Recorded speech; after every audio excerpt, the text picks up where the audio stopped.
That morning, the castle was unusually quiet and heavy.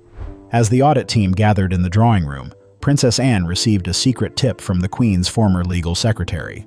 Something was wrong. A strange entry in the estate records showed a difference between the official record and what people believed about Queen Elizabeth's will. Anne, always a strong defender of royal integrity, acted quickly. She left without anyone noticing and went down a passageway that had not seen sunlight since before her mother's coronation. Beneath Windsor Castle, she found a sealed iron gate in a forgotten archive chamber. Inside the room, a hidden truth waited. The air felt old. Dust rested on ancient files piled on oak shelves. Anne moved carefully, looking for a specific label until she found it. Royal Testament 2022. The folder seemed unusually new. Inside, she discovered 2 wills. One had the Queen's signature in fading ink and was dated months before her death. The other was freshly written, handwritten, and alarmingly recent. Anne's heart raced as she compared the two. The signatures looked almost the same, but something felt wrong with the weight of the pen, the curves, and the pressure. The names on the document included Catherine, William, and even Harry, but Camilla was mentioned repeatedly. Estates, heirlooms, and rights. It appeared that the crown had been tilted in her favor. Anne's hands shook, not from fear, but from anger. She knew her mother, Queen Elizabeth, was precise and protective of the monarchy's balance.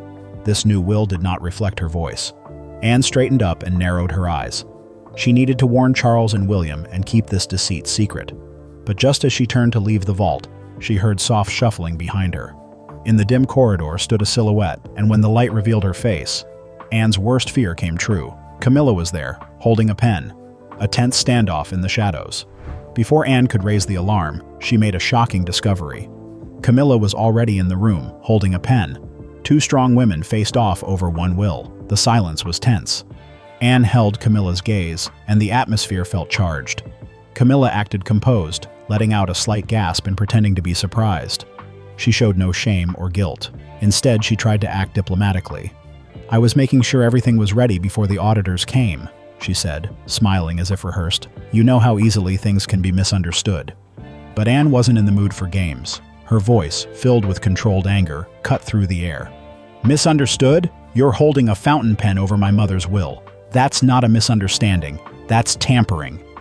Camilla took a step back, choosing her words carefully. "I was protecting her final wishes. There were changes, private ones she wanted but hadn't finalized." Her confidence was unsettling, and Anne didn't believe her. Her gaze dropped to the pages Camilla had been touching. That's when she saw it. One signature line had wet ink. Someone had just signed it. Elizabeth R.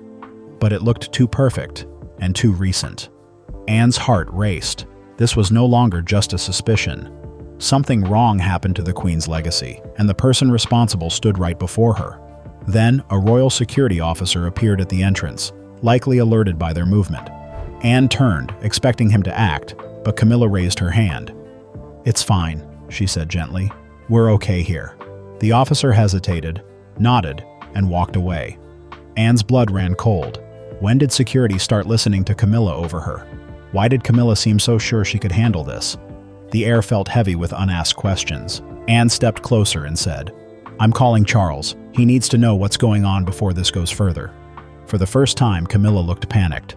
"Please," she whispered. "Don't tell him. Not yet." The unexpected ally. William enters the fray. Anne felt an urgency after hearing Camilla's plea. The Queen's will had been changed, and Camilla didn't want Charles to find out. However, Anne planned to tell the truth, not to Charles, but to someone Camilla had overlooked, William. When William learned about the altered will, he changed completely. Anger overtook him as he declared, "This will never stand." The room fell silent, but William's hands shook. Not with fear, but with barely contained rage. Anne placed the 2 wills in front of him, one old and fragile, the other new and suspicious. William recognized what was genuine and what had been altered. He had heard his grandmother speak just weeks before she died, and she had made her wishes clear. She had talked about her legacy, Catherine, and the importance of truth.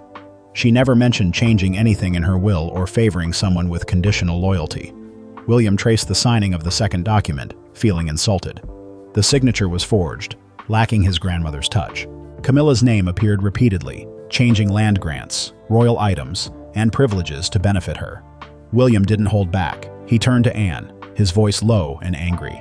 She's rewriting history with greed."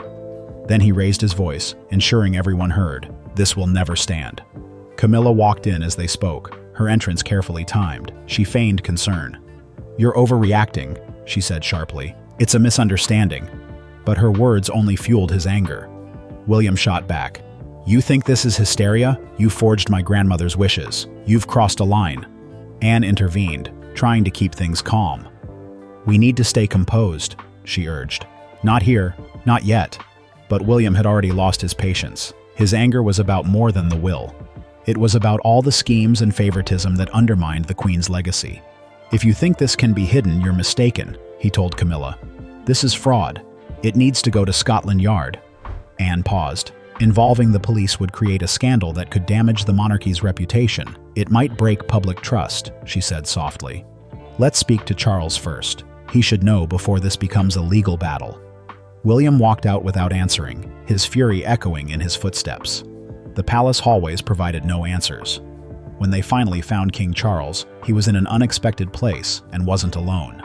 The king's secret envelope. King Charles was not where Anne and William thought he would be. When they found him, he was alone in his study, holding a sealed envelope in his mother's handwriting that he would not show them. The room felt tense as Charles sat with one of the Queen's trusted advisors. The envelope, marked "to be opened only by my successor," felt heavy in his hands. Anne asked him why he had not opened the letter since the funeral. Mother didn't want it read unless... He paused, leaving his words unfinished. Camilla entered quietly, trying to help, but William accused her of betraying the family's trust. Feeling trapped, Charles broke the seal with shaking hands. The letter revealed the Queen's wishes. It named Catherine as the symbolic heir to her estate, leaving Camilla out. This shook everyone in the room. Anne felt her suspicions confirmed, and William recognized his grandmother's last thoughts. Charles's silence showed he was torn between loyalty to his wife and honoring his mother's final wishes. The second envelope, a twist of fate. Before anyone could understand the importance of the Queen's news, the legal advisor spoke up. "There's another one," he said, holding a sealed envelope labeled, "to be opened in case of conflict." When Anne found the hidden will under a ceremonial chest, it shocked everyone in the room. The letter changed everything, but Anne still had doubts. She remembered her mother's warning. Some truths need better hiding places. Later, driven by her instincts, she returned to the Queen's private study.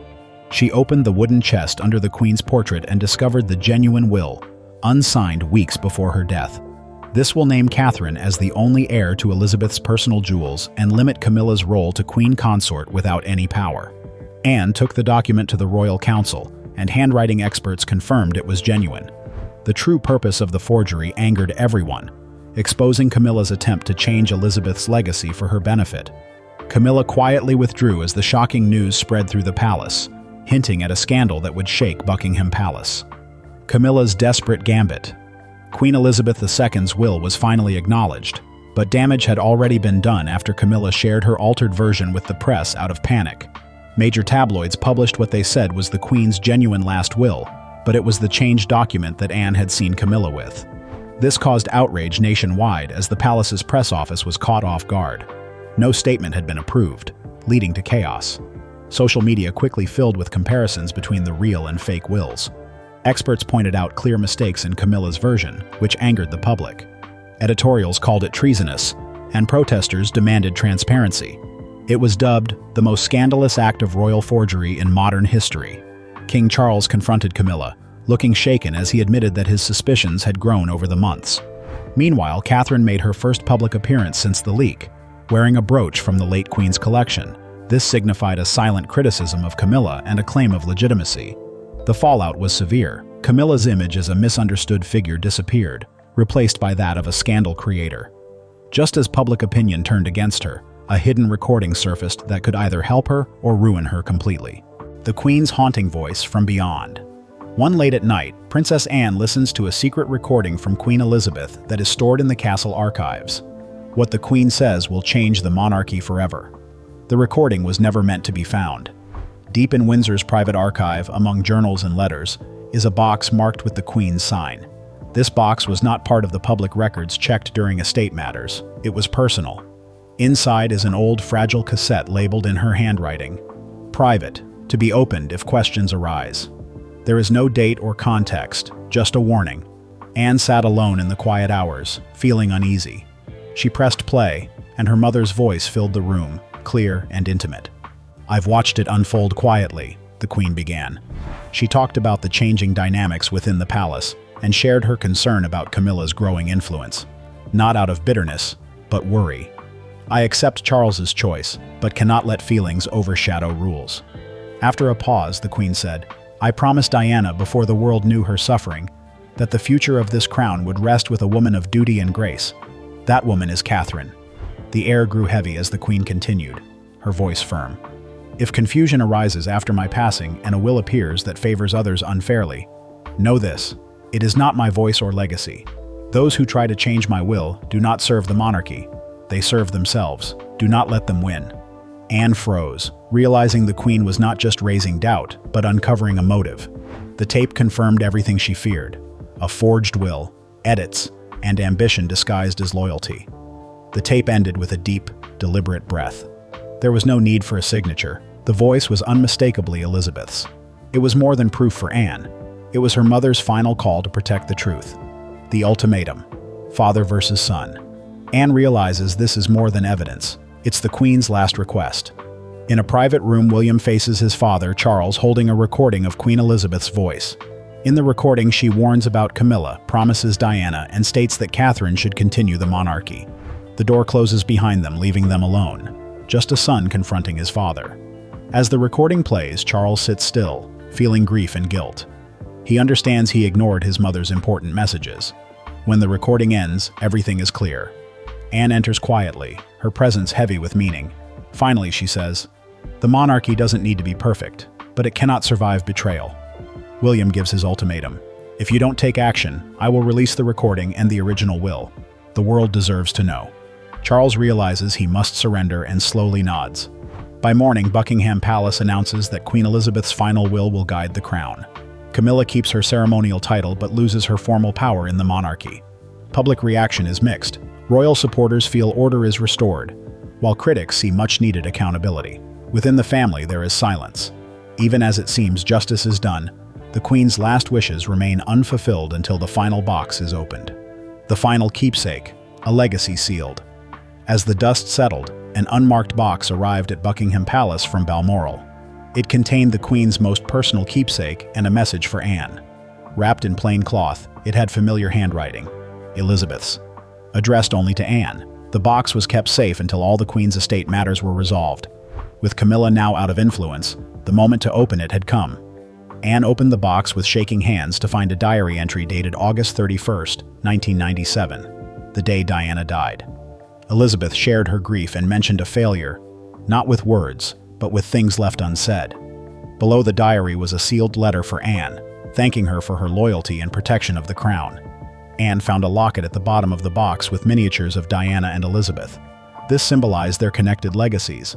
It was a silent passing of moral guardianship to Anne, who had quietly cared for it. Meanwhile, Camilla left the palace through the East Gate without ceremony, marking the end of her influence. The nation reflected on the institution's near loss of soul, rather than lamenting her departure. With her exit, a new chapter began, where the Queen's true wishes lived on in the hearts of those she trusted most.